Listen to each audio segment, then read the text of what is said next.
everyone. Welcome to another My Voice Reigns Life. Letting your voice reign is possible video. Y'all see I have on my earrings that I have for sale. Yes, I'm a queen. I'm a queen. I'm a queen. My motivational tee. You know I have those for sale. But I'm here to talk about something much different today. I'll talk about all of the great things that I have available for purchase toward the ending of this video. So just stay in tune, right?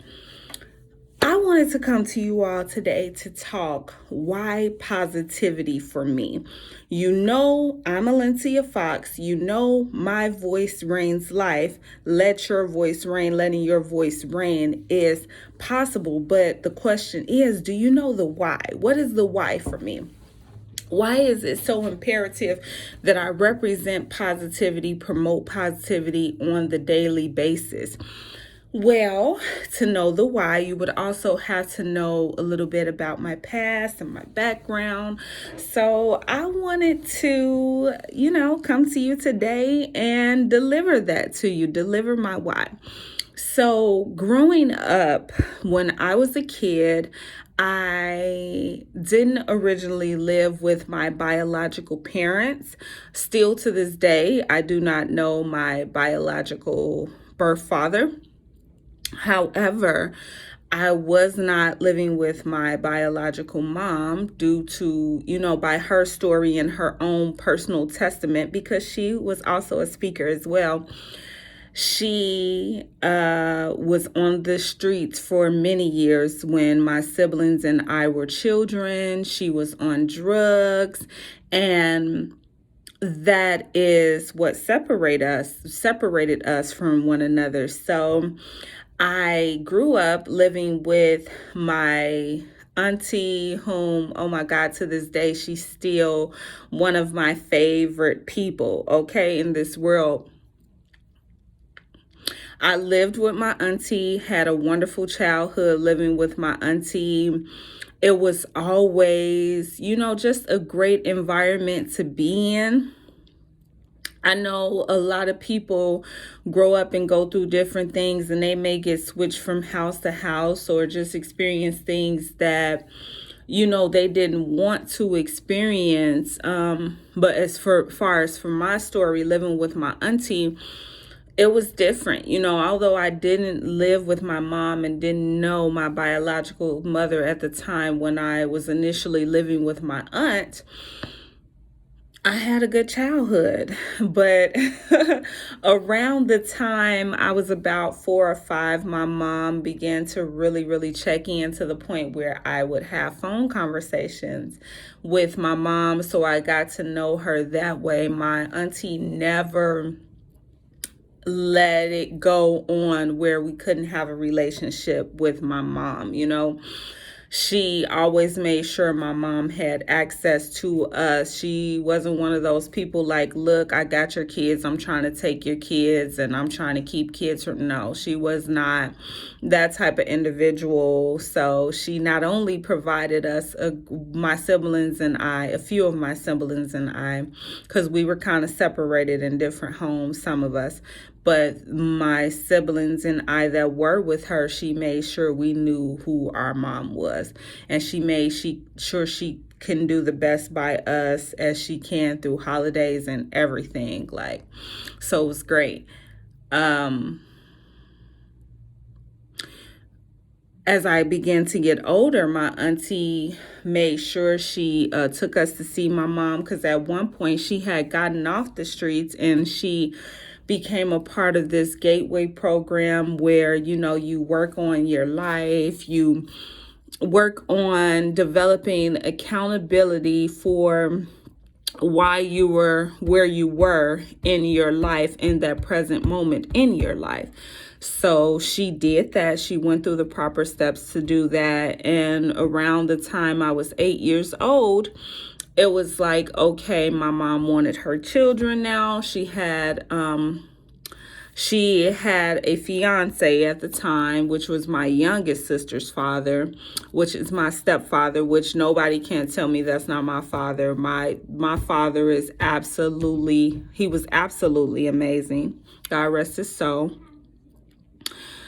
He was a stand-up guy, but yeah, so she had gotten engaged, she had a house, and she wanted her children at this point. She wanted us to be under the roof with her, and she wanted to know and get to connect with us.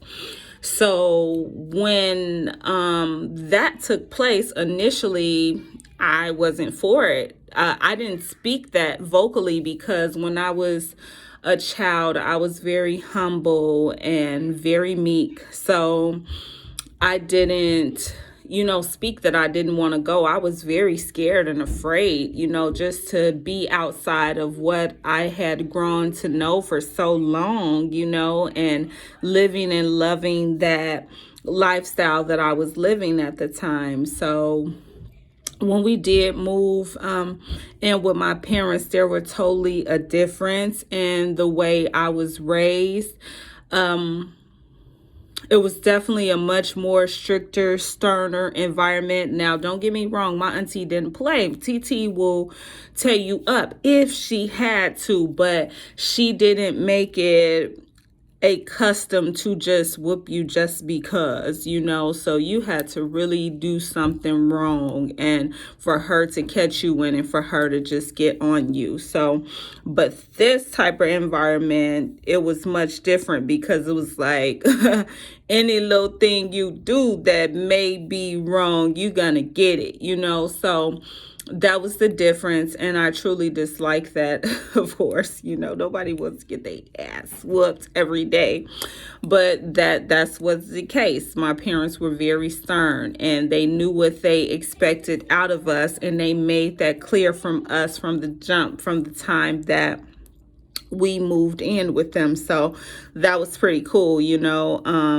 What I loved about the experience was every morning living with my parents, it was like you're always going to wake up to some good music, right? And my dad knew how to cook. Oh my God. Like I'm telling you, not only could he sing, okay, he was an excellent cook. My mom never had to cook. Do you all hear me? My mom never had to cook. So you was always waking up to some good old gospel church music, and every now and then you will hear some different little, love music and R&B and old school, but you were definitely going to wake up to some good old soulful gospel music, and you were definitely going to wake up to a hearty breakfast that was going to fill you up until lunch. So that's what I really loved about the experience. I also loved about the experience, my mom was great at telling jokes. My dad was very hilarious, and he really wanted to cultivate the talents and gifts that he's seen in me being a young singer. So, I loved living with my parents, but of course, like any other child, there were things that I didn't like.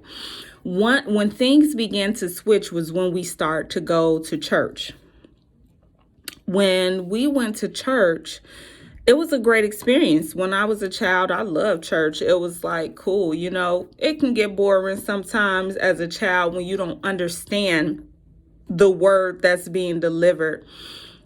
But I had an uncle and auntie who played a major role in my life. My Uncle Robert Earl, I love him, and my Auntie Joyce.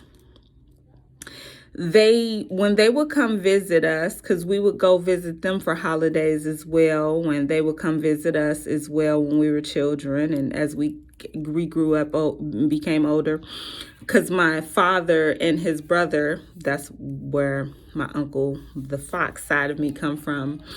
They had a great relationship there. Their relationship was based off of taking care of their mom and looking out for each other and just, respecting each other and being there for one another. So my uncle, when he would come visit, my uncle and auntie would bring us gifts, but they would bring us like books and stuff, right? So that was great. Like, I love the gifts that they would give us, because it was either money or something you was gonna learn from, or something you was gonna wear and you was gonna look real nice in. So I love their gifts. They gave the best gifts. So they gave me a children's Bible one year that was absolutely beautiful. It was very colorful. And still to this day, I wish I could find that children's Bible, because it's the best children's Bible I ever read before. It was so detailed, almost being exactly like the King James Bible, but very colorful and very illustrated in a beautiful way. So when I started to read that, when I would go to church, I was woke, because it was like I understood what the pastor was saying now, because I'm like, ooh, I be reading my Bible stories and he talking about Cain and Abel, or he talking about the son that was sent off into slavery and stuff. So that was really cool. But my mom, she began to get up in front of the congregation and speak. Now, when you're young, your parents get up there and speak, because my parents would sing and speak in church. It was everything, right? So, but one day she got up in front of the congregation and told everybody that while she was out on the streets and she was on drugs, that she contracted AIDS and HIV. That at that age, I didn't understand what that meant. I was a kid, I knew my mom was on the streets, but I didn't know what she was really doing on the streets until she started to really, expose that and to the congregation. So when she dropped the bomb of, catching HIV to the congregation, it took everybody, by shock and surprise. As children, like I said, we still didn't know what that meant. I didn't, per se. I was younger. But to deal with the physical mistreatment of others after that transpired, it kind of make you feel embarrassed. It make you feel disappointed. It make you feel like you don't belong, because during those times in the 90s, even children would treat people with such dis-ease in the body as if they were inhumane, as if they didn't belong here, and as if they were very contagious, to the point where you can't touch them, or it's a possibility that you will get that. So we started to notice visible differences in the way even younger people treated us, our peers. We got people coming up to us saying like, oh my God, if your mother got it, do you have it? And it was like, wow, newsflash. She said she contracted this while she was in the streets, and she actually did. That was the truth. And she didn't want other people to experience what she had experienced growing up, on the streets and living that type of lifestyle, So she decided to take accountability for what she had done in her life, but she also decided to be, a strong woman of God and tell her truth, but to make sure that she was warning others so that they could know the possibilities out there, and that things were occurring that was destroying the Black community. And when I was younger, I'm telling you, I didn't understand this. But as I got older, I understand now why she did what she did. I was embarrassed at one time, embarrassed at one point. I remember we moved in this building called the Vision House, and the Vision House were for people who struggle with different diseases, and, you rented there like any other place you would rent from. However, they had extracurricular activities for the people who struggle with what they struggled with through. And I remember vividly people along my peer group saying, don't talk to her, to a guy that I really liked when I was younger. Don't talk to her. She probably got AIDS, or she got AIDS, and they knew nothing about me. They knew nothing about my life. They knew nothing about my childhood. And even then, me being so meek and humble, then I didn't even say anything, but I was extremely hurt. I felt a lot of pain, and I had those moments. You know how you have those moments where you don't do nothing in a moment where people attack you or do something that violates you.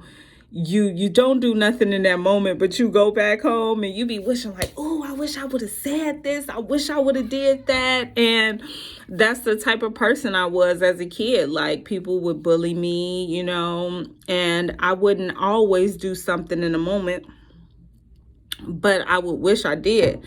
But when I started getting in trouble for being bullied and not doing nothing about it, it was like, if you don't handle your business, we gonna handle you when you get home. We gonna whoop your ass, So I had to start standing up for myself and defending myself when people attacked me and did what they did, because I took a couple of beatings, based off just not wanting to fight people or hurt people. I just believe in loving people. I don't believe that people should feel pain, but we do. We live in a world that's, pain exists every day of our lives, may not be inside of our world, but I learned at a young age that you may be going through things, someone next to you may be going through things that's maybe way worse than you. So I know that pain, I'm no longer naive to the point where I know pain does not exist. I'm no longer naive to the point where I know that people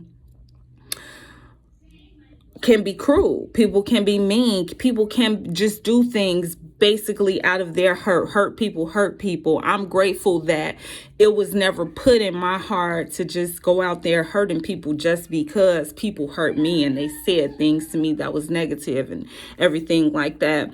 Even when I got into high school, don't get me wrong, I had a couple of fights and stuff like that. I had to show people not to play with me. I had to stand up for myself. Like I said, after your parents and your siblings be like, we gonna beat your ass until you start defending yourself, trust me, you gonna start defending yourself. So I had a couple of moments, but I was always that person that was trying to talk people down from doing things, like so much so where people's like, you better not do nothing negative around her. She's the Virgin Mary. She's gonna try to talk the sense into you. She's gonna try to talk you out of doing the wrong. She's gonna try to talk you out the fence.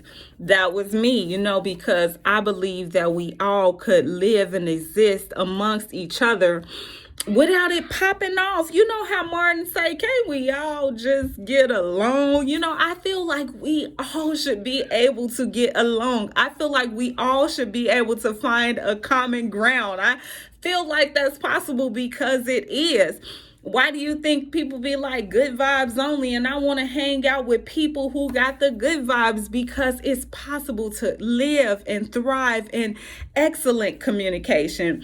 It's possible to express yourself to people in love, even when you're angry, and to overcome whatever you have encountered that you may have disliked with the person you encountered it with.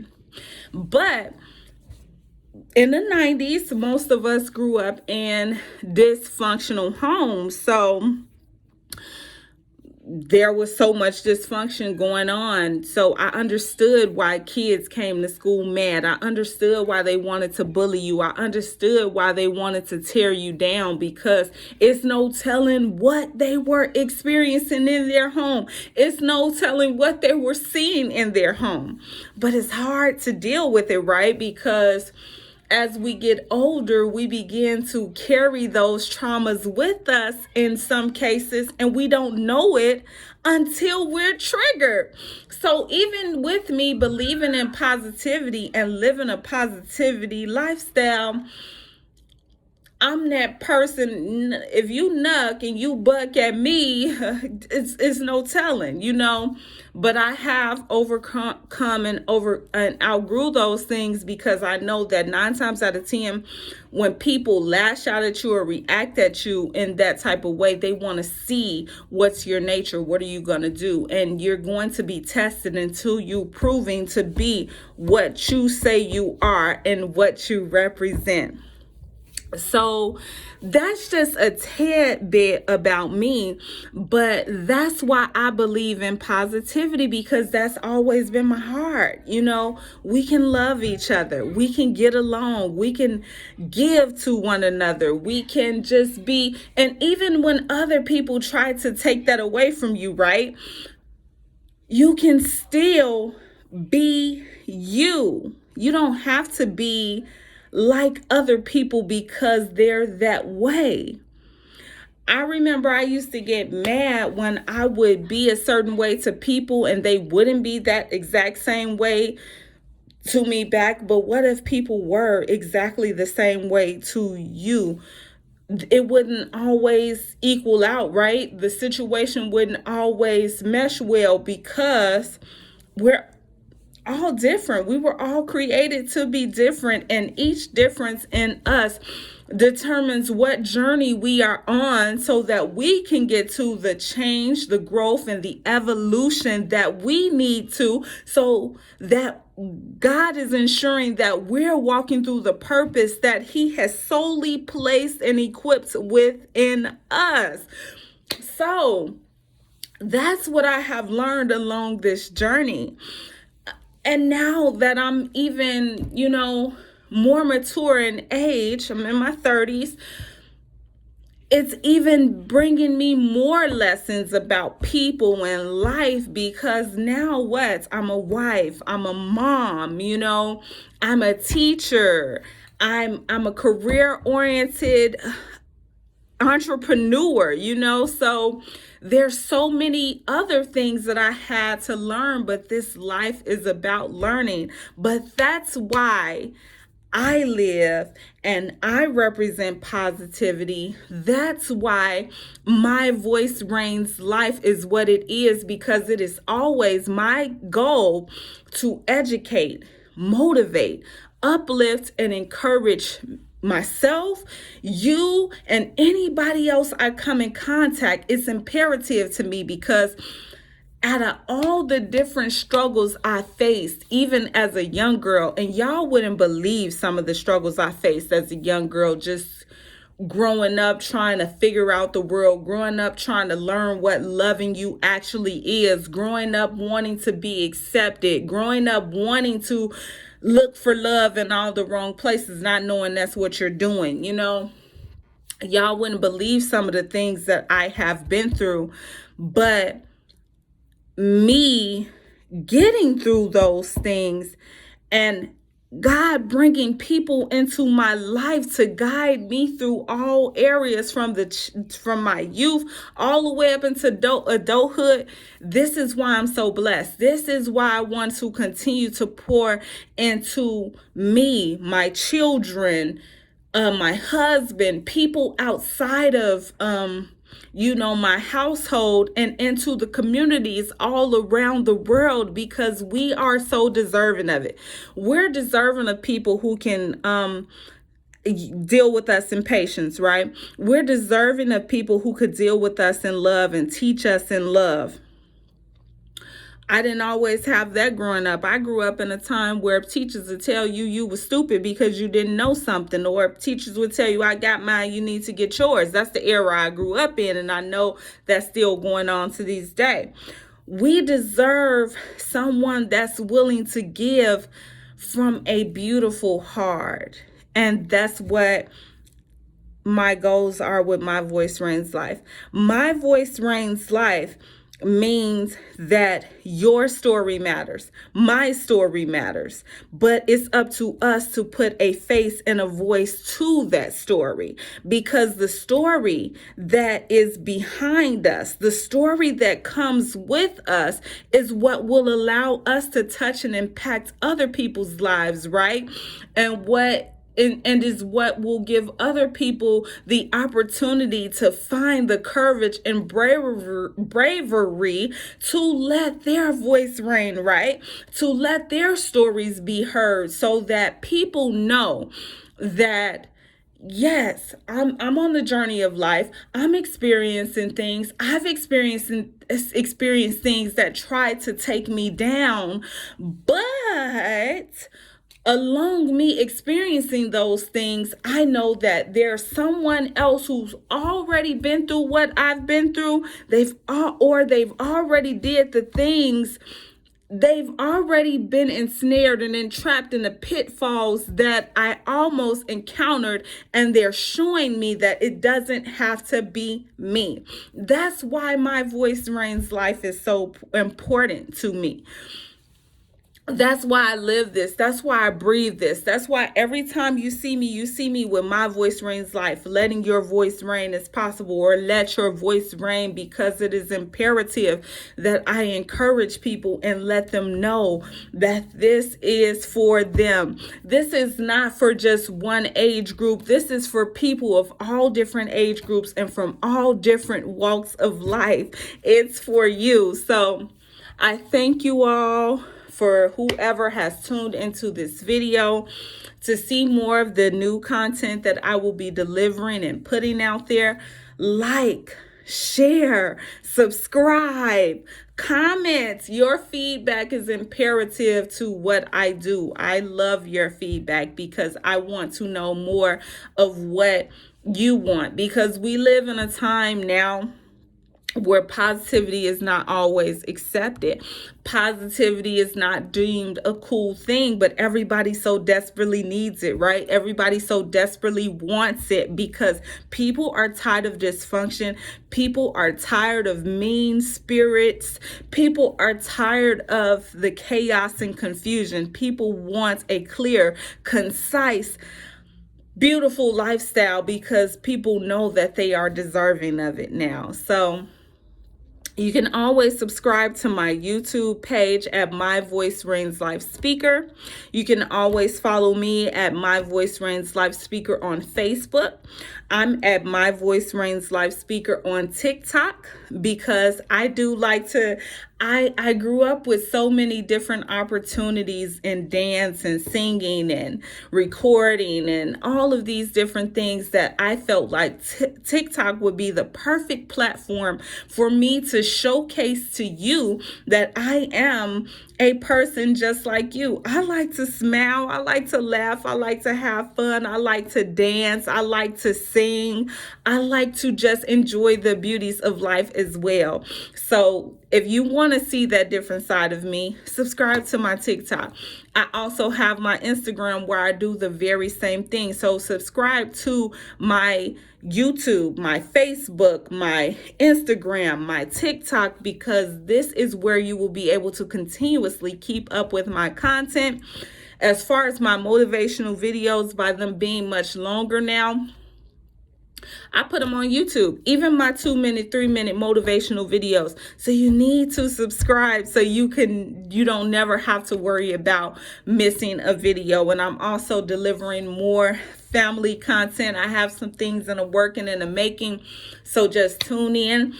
Thank you so much for your support. If you want to purchase earrings for the holiday, purchase your t-shirts, purchase your flower pens, your journals, anything that I have to offer, make sure you reach out to me in my DMs or my messenger, okay? I'm always available to connect with you and figure out what your needs are, because I'm going to put together some beautiful packages for the holiday. Mark my words and be ready, because everything that I have to offer is going to be very affordable for you and who you would like to gift, or if you would like to gift yourself with something. So yeah, let me know. And always remember to let your voice reign. Make it a winning day.